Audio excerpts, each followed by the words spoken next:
Hey there. We all start off the year with great intentions, but inevitably our brain chooses to focus on something different that derails it from those intentions. Today I'm going to talk about three questions that are going to help your brain focus really on what matters so you can stay more consistent and move towards the future self that you're looking for. If you're new here, then my name is Dr. Elisha Goldstein. I'm a clinical psychologist, I'm the founder of the Mindful Living Collective, and creator of an incredible program that I call a Mental Health Accelerator. It's a personal coaching program where we work side by side, support you in regaining a sense of personal control over your mind and your life so you can focus more on what matters and ultimately just enjoy life more. If you want to learn more about that, you can click on the link in the description below. Okay, so there's three steps that you want to take towards helping your brain focus more on what matters, focus more on the things that are going to guide you towards the life you want to live, whether that has to do with having a body that feels more fit, or whether that has to do with writing that book, or whether that has to do with getting your meditation practice more grounded or feeling more grounded ultimately in life. And that's a big deal in this kind of crazy time that we're living in right now. And so the very first thing, and I can guide you towards this, and I'm wearing this shirt intentionally right now. It's a unicorn shirt that says believe, because I want you to believe that this is really possible. The very first thing we're going to do is we're going to have three questions or 3 points of focus really to help your brain focus more on what it needs for the life you want. I'll back up on that, right?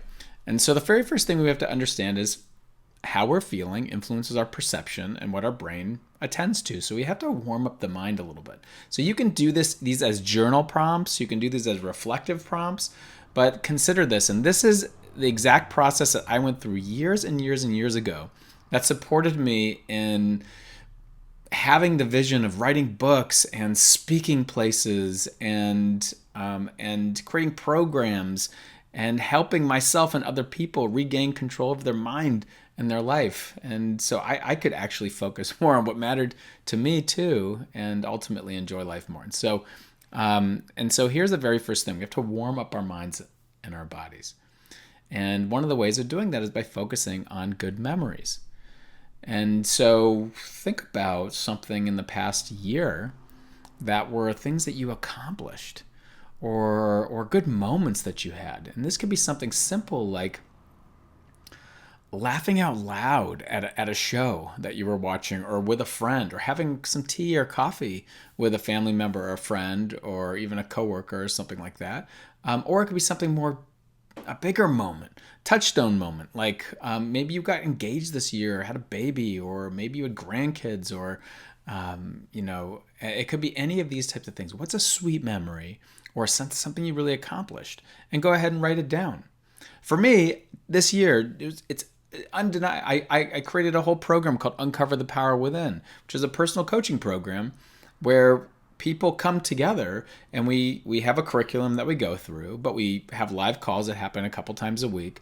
So people can access me at any time throughout the week, and it really helps them accelerate the changes that they're making. And that was huge for me. So as I reflect on the idea that was even birthed this year and has been so successful in helping people change their lives for the better, I mean, that fills me up. So I could think of something like that. I could think of something like a moment my son earlier today was laughing out loud, and that just experience of just seeing him laugh like that, or having this kind of joyful interaction with him was great.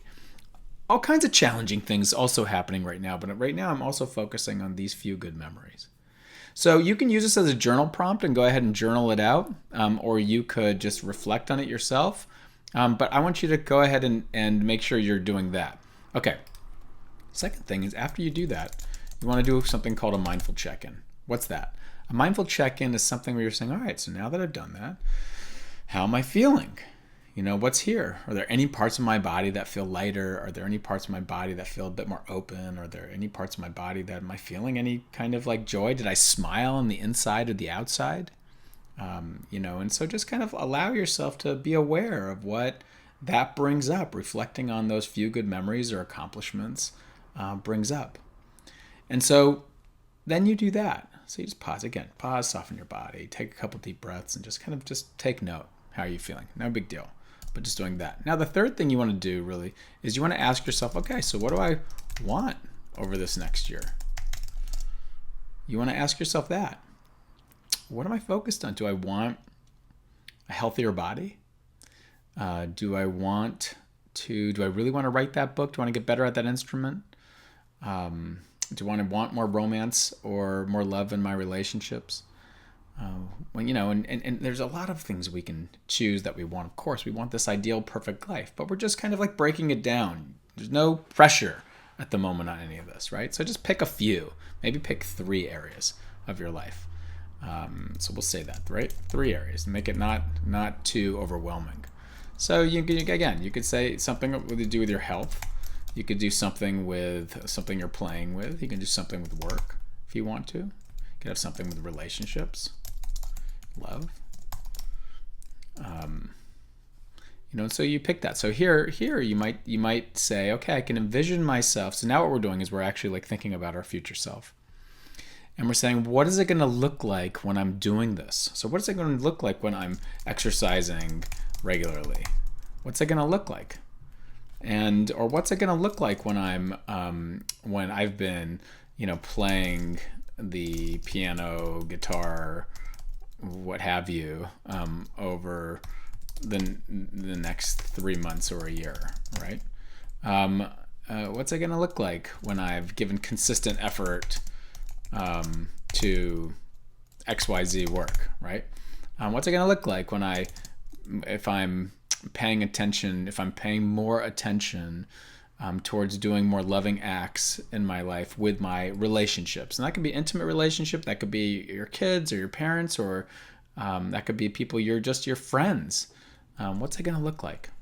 And so what you're doing is you're doing that, and you're just saying, okay, so you're allowing yourself, you're journaling this. If you're journaling this, you're making a thing here, and you're saying like health, okay.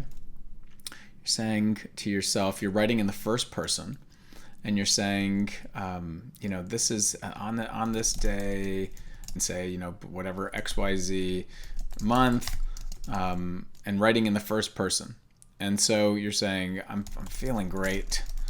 I'm running every day, running or walking, whatever your preference is. There's lots of benefits to just walking every day, and I'm feeling more connected to nature or the city, or seeing more people now, and just like seeing if you can imagine, like, what is it looking like as you're doing this? My body is feeling more flexible, right?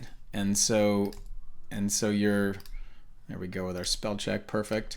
It's feeling more flexible, and just see if you can then just take a moment as you're writing this. Take a deep breath. See if you can see it in your mind. And then as you do that, then what you want to do is you do want to celebrate it, or feel good about it, or pat yourself on the back, whatever makes you feel good here. And so you want to do this type of exercise and see if you can, again, feel good, because what you're trying to do is tell your brain, like, hey, this is something that's really good, so that when on a normal day, when it's presented with different choices, it wants to pay attention to the thing that's going to make it feel good. Marketing companies know this all the time. I mean, go look at any billboard or go look at commercials and see what they're trying to make you feel. They're trying to make you feel really good, so that your brain says, like, look, this is something good to pair it with. Let's go buy this product. You're just doing that to yourself. That's all. But with something that you want, something that will create something more like eudaimonic happiness, which is a happiness that's more deeper and meaningful and connected than just the hedonic happiness, which is also good, which is just pleasurable, which we need those in our life too.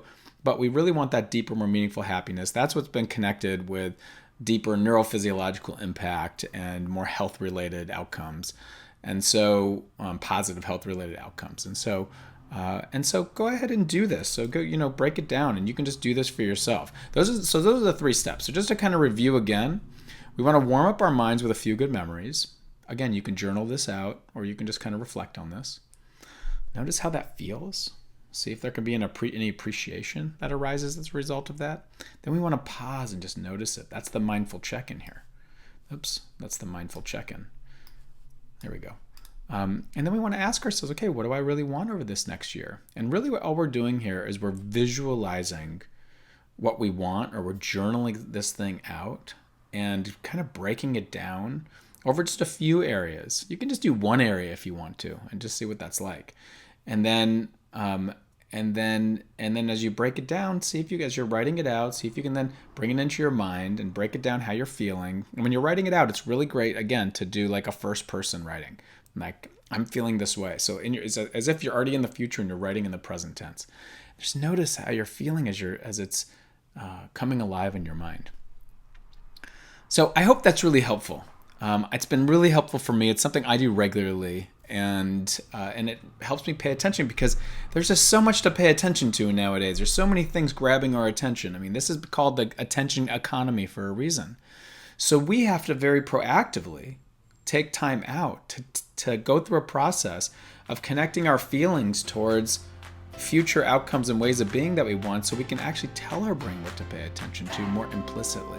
If this is helpful to you, then please do hit the like button below, or comment in the comment section about what was so great about this video, or what you learned, or anything like that. That tells YouTube that, hey, this is an important video to pay attention to. Maybe other people will like it, and then you'll create ripple effects that go from there. And if you're new here, don't forget to hit the subscribe button at the end of this video.